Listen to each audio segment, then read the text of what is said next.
নমস্কাৰ আপোনালোকে চাই আছে আসামিজ ইউটিউব সহায়িকা আজি আমি এই ভিডিওটো যথেষ্ট এটা গুৰুত্বপূৰ্ণ টপিকৰ বিষয়ে আলোচনা কৰিম ইউটিউবাৰ সকলৰ ক্ষেত্ৰত সেই টপিকটো হৈছে কপিৰাইট ষ্ট্ৰাইক আৰু কপিৰাইট ক্লেইম এই দুইটা ভিন্ন ভিন্ন বস্তু এই ক্ষেত্ৰত বহুত বিপদ হ'ব পাৰে যদি আপোনালোকে এই ক্ষেত্ৰত জ্ঞানখিনি আহৰণ কৰিব নোৱাৰে এই দুইটাৰ বিষয়ে জ্ঞান থাকিবই লাগিব যদি আপোনালোকে ইউটিউব চেনেল চলায় আপোনাৰ চেনেল ডিলিটো হ'ব পাৰে যদি আপোনালোকে ভালদৰে এই কেইটা কথা নাজানে সো প্ৰথমতে আমি আলোচনা কৰিছো কপিৰাইট ক্লেইমটোৰ কথা কপিৰাইট ক্লেইমটো হৈছে এনেকুৱা এটা বস্তু যেতিয়া আপুনি বেলেগৰ গান এটা উদাহৰণস্বৰূপে বলিউডৰ গান এটা যদি আনি নিজৰ ভিডিওটোত লগায় সাউন্ড হিচাপে বা আমাৰ অসমীয়া গান এটাও যদি কোনোবাই গোৱা জুবিন দাই গোৱা আনি পেলা লগায়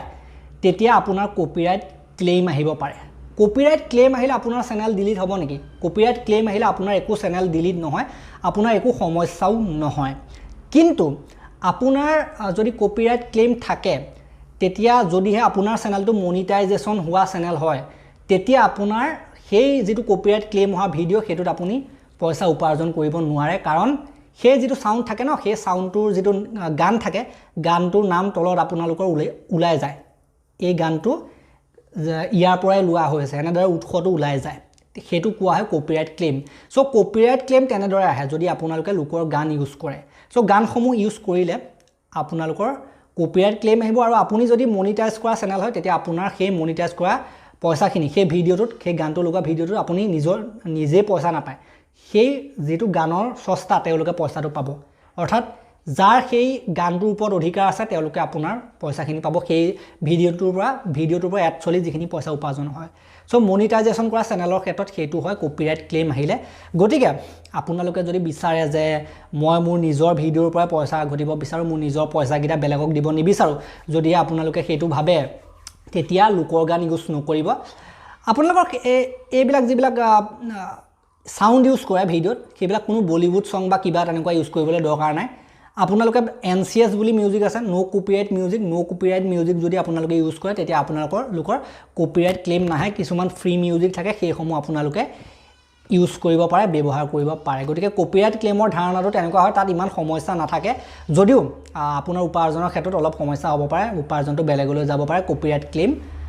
লাগিলে গতিকে বেলেগৰ মিউজিকটো ইউজ নকৰাই ভাল নেক্সট এতিয়া আহিছো কপিৰাইট ষ্ট্ৰাইক হেতু বহুত ডাঙৰ ভুল হেতু এটা ডাঙৰ বিপদ এইটোৰ জৰিয়তে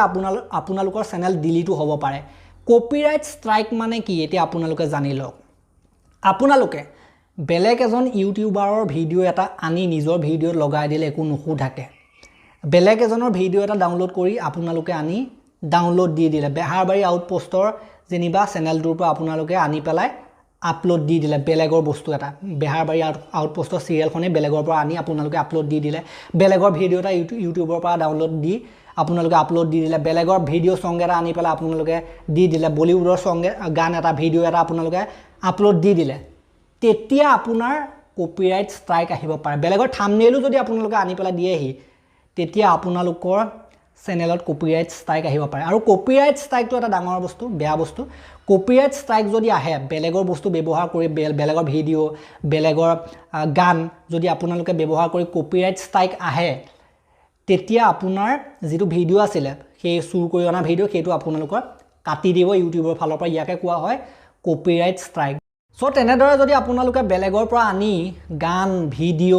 এনেকুৱা ধৰণৰ ব্যৱহাৰ কৰে নিজৰ ভিডিওত বা ডাইৰেক্ট উঠাই আনি দিয়ে লোকৰ ক্ৰিয়েচন এটা হেতু আপোনাৰ বাবে বিপদ হ'ব পাৰে আৰু যিজনে সেই নিজৰ ভিডিওটোৰ মালিক সেই নিজৰ ভিডিও হয় সেইজনে আগতে গম পাই যায় ইউটিউবত টুল আছে কপিৰাইট ষ্ট্ৰাইক টুল বুলি এটা বস্তু এটা আছে তেখেতে গম পাই যায় সেই ক্ষেত্ৰত তেখেতলৈ মেইল যায় যদি কোনোবাই তেনেকৈ আপোনাৰ ভিডিও নি পেলাই দিয়েগৈ সেই ক্ষেত্ৰত আপোনাৰ এটা মানে আগতে মেছেজ যায় তেওঁলোকলৈ মেইল যায় গতিকে তেওঁলোকে আগতে গম পাই যায় ইউটিউবৰ সেটিংছতো তেওঁলোকে গম পাই যায় তেওঁলোকৰ ভিডিওটো বেলেগে নিছে বুলি গতিকে সেই ক্ষেত্ৰত তেওঁলোকে আপোনাক ষ্ট্ৰাইক দিব পাৰে কপিৰাইট ষ্ট্ৰাইক দিব পাৰে আৰু কপিৰাইট যদি ষ্ট্ৰাইক দিয়ে তেওঁলোকৰ ভিডিওৰ লগত যদি আপোনালোকৰ ভিডিওটো মিল পায় ইউটিউবে ওপৰলৈ যায় কপিৰাইট ষ্ট্ৰাইক দিয়াৰ পাছত ওপৰত ইউটিউবত যদি চেক কৰি পায় তেতিয়া আপোনাৰ কপিৰাইট ষ্ট্ৰাইক আহিব পাৰে আৰু কপিৰাইট ষ্ট্ৰাইক অহাৰ পাছত আপোনাক ইউটিউবে মেইল পঠিয়ায় ইউটিউবৰ ফালৰ পৰা আপোনালোকক বিভিন্ন নিৰ্দেশনা দিয়া হ'ব শিকোৱা হ'ব কপিৰাইট ষ্ট্ৰাইক কি এই বিষয়ে আপোনালোকক শিকোৱা হয় যদি আপোনালোকৰ কপিৰাইট ষ্ট্ৰাইক লাগে আৰু এটা বহুত সাংঘাতিক কথা আপোনালোকে যদি 90 দিনৰ ভিতৰত 3টা কপিৰাইট ষ্ট্ৰাইক পাই যায় তিনিবাৰ যদি পাই যায় তেতিয়া আপোনাৰ চেনেলটো ডিলিট হ'ব পাৰে, ইউটিউবে টাৰ্মিনেট কৰি দিব পাৰে। গতিকে আপোনালোকে এইটো ধ্যান ৰাখিব যে 3 মাহৰ ভিতৰত অৰ্থাৎ 90 দিনৰ ভিতৰত যাতে 3বাৰ কপিৰাইট ষ্ট্ৰাইক নালাগে, সেইটো ইউটিউবৰ আপোনালোকৰ চেনেলৰ বাবে বেয়া, কাটি দিব পাৰে। গতিকে এনেকুৱা হয় কথাবিলাক কপিৰাইট ষ্ট্ৰাইক আৰু কপিৰাইট ক্লেইমৰ। সেইবাবে আপোনালোকে যিমান ভিডিঅ' দিয়ে নিজৰ ফালৰ পৰা দিবলৈ চেষ্টা কৰিব লাগে। ক্লেইম বাৰু একো নাই, আপোনালোকে যেনিবা কাৰোবাৰ বলিউড ছং এটা আপোনালোকে ব্যৱহাৰ কৰি সেইটোত নাচিছে, কভাৰ ভিডিঅ' বনাইছে, সেইটোত একো নাই, ভালদৰে ক্ৰেডিটটো দিব লাগে ডেছক্ৰিপশ্যনত, সেইটোত একো নাই, সেইটোত ক্লেইম বুলি কয় কপিৰাইট, তাত কোনো ষ্ট্ৰাইক নাহে। কিন্তু ষ্ট্ৰাইক সেই ক্ষেত্ৰত হয় যদি আপোনালোকে লোকৰ ক্ৰিয়েশ্যনটো ডাইৰেক্ট চিধা আনি দি দিয়ে, সেইটোত আপোনালোকৰ বিপদ হ'ব পাৰে। গতিকে মই আশা কৰিছোঁ যে আপোনালোকে কপিৰাইট ষ্ট্ৰাইক আৰু কপিৰাইট ক্লেইম কি বুজি পালে, কপিৰাইট ষ্ট্ৰাইক কিমানটা আহিলে চেনেল ডিলিট হ'ব পাৰে, এই সন্দৰ্ভত আপোনালোকে বুজি পালে কথাটো। আৰু যদিহে ভিডিঅ'টো ভাল লাগিলে, তথ্যখিনি উপকাৰী বুলি ভাবিলে, তেতিয়া এটা লাইক দিব, শ্বেয়াৰ কৰিব। শ্বেয়াৰ সেইসকলক কৰিব যিসকল নতুনকৈ উঠি আহিছে, অসমীয়া ইউটিউবাৰ ভিডিঅ' দিবলৈ আৰম্ভ কৰিছে, তেওঁলোকক শ্বেয়াৰ কৰিব। চেনেলটোলৈ নতুনকৈ আহিছে যদি ছাবস্ক্ৰাইব কৰি ঘণ্টাটো দবাই থৈ যাবলৈ নাপাহৰিব। তেতিয়ালৈকে মই ডিম্পুৱে বিদায় মাগিছোঁ, ধন্যবাদ।